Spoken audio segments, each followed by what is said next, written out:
Our theme is religion is used to oppress, not relieve. Religion for many people is a source of comfort because they know an almighty power will guide their way, usually through difficult times.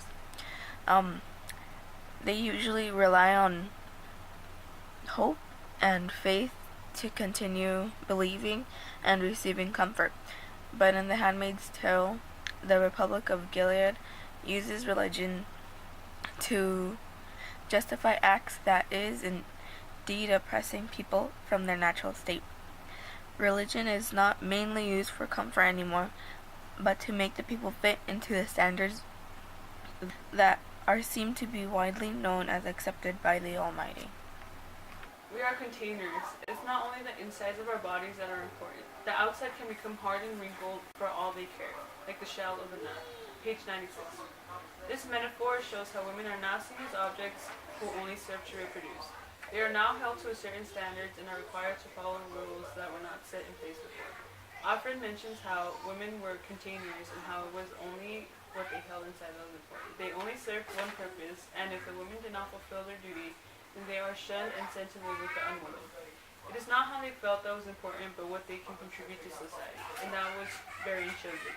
Religion plays a big role in how we live our everyday lives, and in the Handmaid's Tale, these women live and breathe these rules.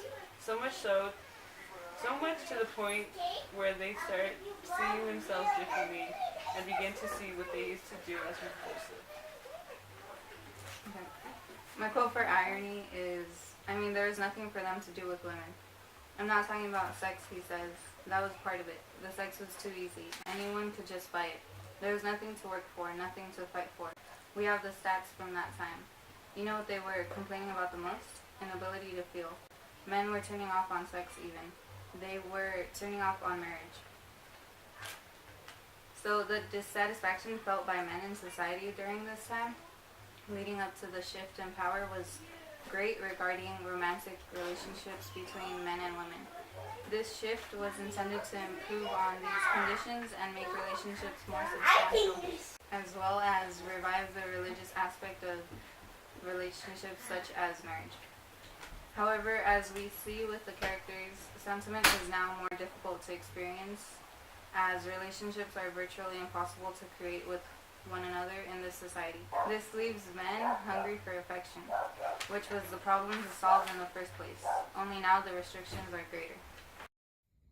The quote that I found was on page 25, and it states, "You can see the place under the lily where the lettering was painted out, when they decided that even the names of the shops were too much temptation for us."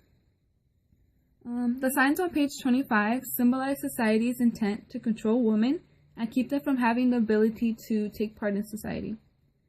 As the Republic of Gilead progressed, religion greatly controlled every aspect of society. The religious ideas followed in the Bible revoked women of their rights and objectified them for the sole purpose of reproduction.